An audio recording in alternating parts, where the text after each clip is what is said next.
All right, guys, so we're doing a little bit of socialization right now. This is a little impromptu video. So we got Mr. Ryker here for daycare right now. Ryker doesn't really socialize with other dogs very much. Ryker has a history of a lot of reactivity issues. Here socialized first time at daycare. And we got Alba, who is a recent board and train graduate that we are using to try to socialize them. Now, we just missed the first like 3 minutes of this, which is kind of a bummer. But basically what happened, Alba's in here, brought Ryker in. As soon as I brought Ryker in, Alba was all jumping, trying to play with him, stuff like that. He was very scared, tail tucked, running around, kind of snapping at her, trying to get her to go away and stuff. And now you see, obviously, he's just kind of nervous, kind of hiding in the corner by himself, not really knowing what to do. Very common with reactive dogs, right? They don't know what to do, right? So you can see, obviously, right now, just trying to keep her away, using little bits of discipline, stuff like that. We're not discouraging any of that. I'm not correcting for any of it. I want him to feel like he could set some of these boundaries, obviously. And as he starts to loosen up, hopefully what that will do is that will start turning into more curiosity and playing and stuff. So we're going to kind of let some of this play out, and I'll just add in my bits of narration as we go. We'll see what happens. And once things kind of settle down a little bit, if Alba shows that she's not, much more interested in him, anything like that, what we'll do is we'll bring another dog out and we'll kind of repeat the process again. But this is an important step, right? If we have a dog like him who's nervous, fearful, apprehensive, doesn't want to socialize, she's going to put the heat on him at the beginning. He's going to set his boundaries. She'll start to respect those boundaries. And then what will happen is he will gain confidence in knowing that he could keep those threats away with those little bits of discipline, and then he could start to feel confident moving around now that he has a little bit more control over what's happening around him. So we're just going to kind of let some of this play out here and just see what it turns into, and hopefully what we see is a transformation over the next 5 or 10 minutes where maybe he starts playing or at least is much more comfortable. Now, these types of socials are always very mutually beneficial for both dogs. A lot of people, when we post videos of using a social dog to help, a non-social dog overcome their issues, they're like, oh my gosh, why are you traumatizing the social dog or whatever it may be? But what they fail to realize is that one extremely important skill for every single dog to learn is that not every single dog wants the level 100 energy that they come in at when they meet each other, right? And by exposing them to an even balance of dogs, whether it's dogs that want nothing to do with them, dogs that really want to roughhouse and play and kind of go buck wild and stuff like that, they start to come into the socials with new dogs a little bit calmer, a little bit more balanced, and they kind of field those situations out in a much more respectful way that ultimately, as you're socializing your dog, is going to be far more productive for them to know how to do.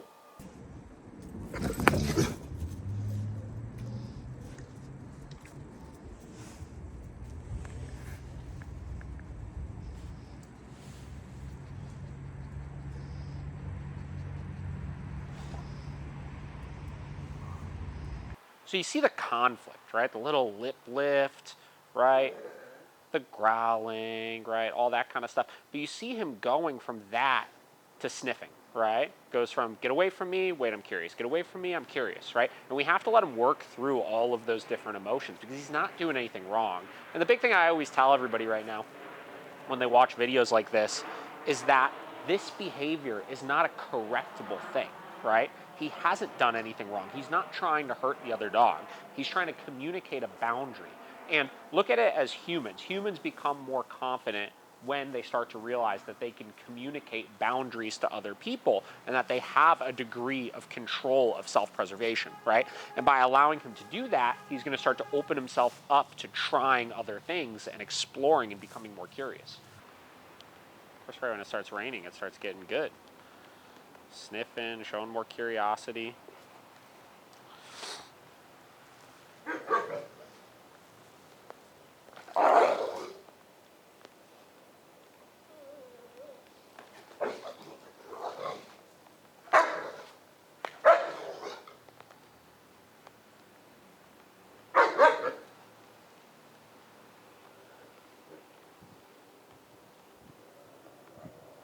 There we go.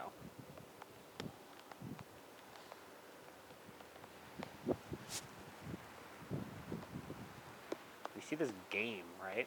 It's all competition. That's all this is. If you look at play at its core, two dogs trying to figure out who's more dominant than the other without fighting, right? And you see, she's putting the heat on him, and she's getting him to finally accept her beginning to sniff him, which is an important skill for him to learn. He has to learn that all these behaviors he's used to exhibiting, they don't work. They're not healthy ways of communicating. This is great. Great.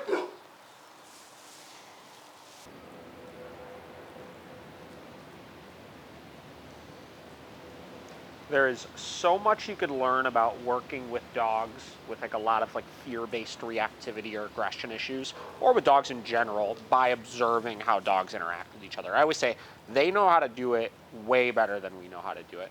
And if you look at the tactics based on my observation that Alba is using to get him to start becoming more accepting of dogs sniffing or interacting with him, she's basically doing the exact same thing we do when we handle grooming related issues or stuff like that, which is she approaches, he reacts to try to make her go away. She's mindful of that, and she shows him, hey, it's not working. I'm not creating space right now. There's nothing to be scared of. And she keeps putting the pressure on until he accepts it. He allows the sniffing to happen, and then she goes off, and then she relaxes for a little bit more, again, giving him some space. And I've noticed her do that a couple of times over the course of this, which again is exactly what we do with dogs that don't like being touched, right? We pet, they growl, they snap, try to get us to go away. We continue petting. Once they accept it and relax and allow it, we give them some space for a little bit. And we repeat that process to essentially decondition their current cue that they have, right? Or their current learned behavior of, I don't like this, I freak out and snap, it makes you go away, it makes me feel more confident, and it causes them to become more accepting of the thing that's not really that big of a deal as a dog sniffing another dog or a human touching another dog. There we go. All right, so as we rush more dogs into the area, a lot of times we'll see a big spike in the curiosity.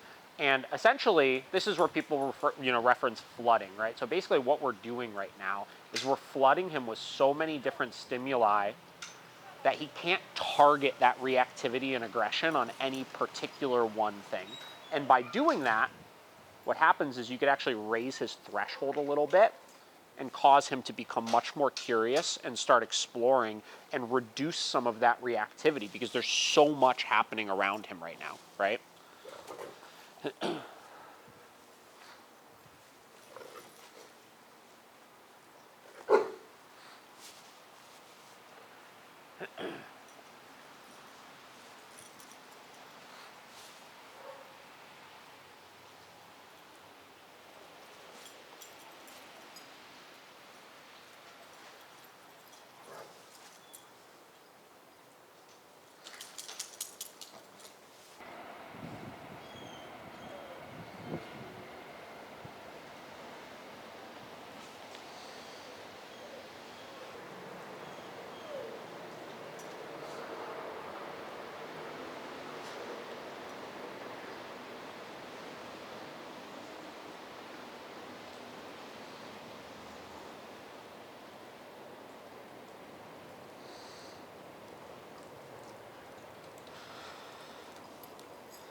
It's looking really good.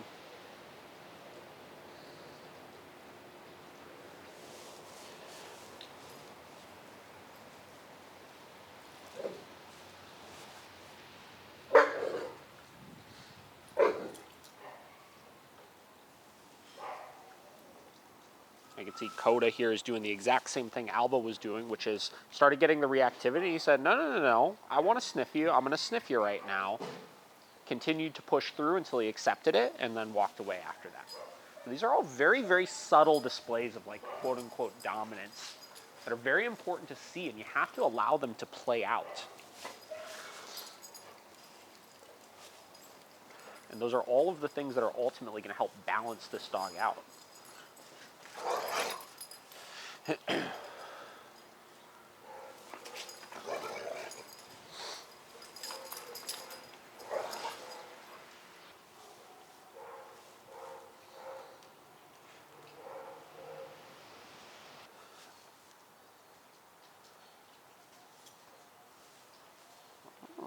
Maybe.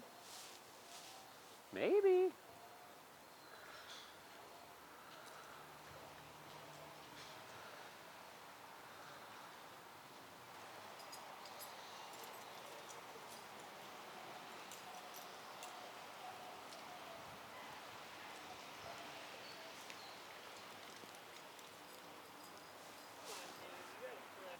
It's gonna happen, you know?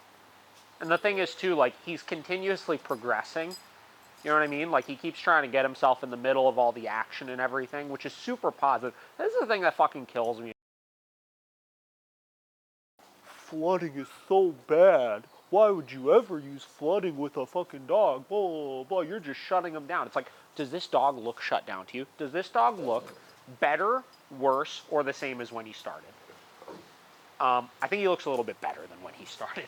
So it's like it worked, right? And so far, over the course of the entire hour we've been working with him, there has not been one bit of human involvement in the mix. I have not said a word to these dogs. I have not provided any corrections. I have not forced any interactions. I simply put the dogs together in a controlled environment, and I allowed them to communicate amongst each other in whatever way they know best how to do that. And then I watched as they progressed through it and got more confident. And this is what we do time and time and time again.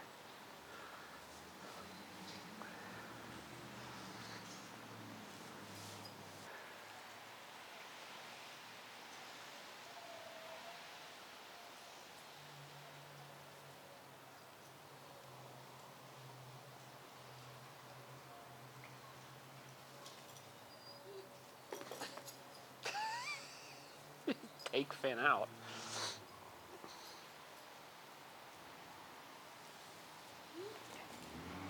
And this is how this progresses.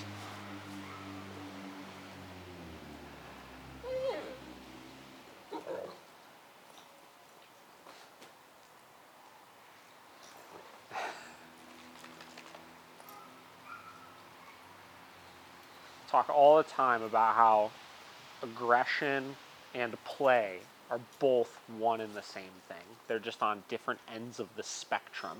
And this entire social has highlighted exactly that. As you've seen, the exact same behaviors happen over and over again, but just move along the spectrum from really, really fearful and really reactive to slightly less, slightly more curious, slightly more playful.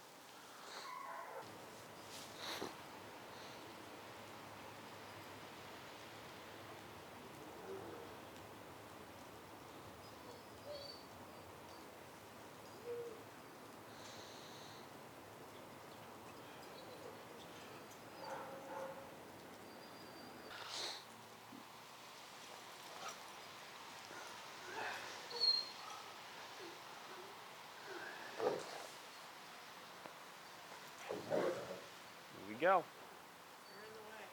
I'm trying.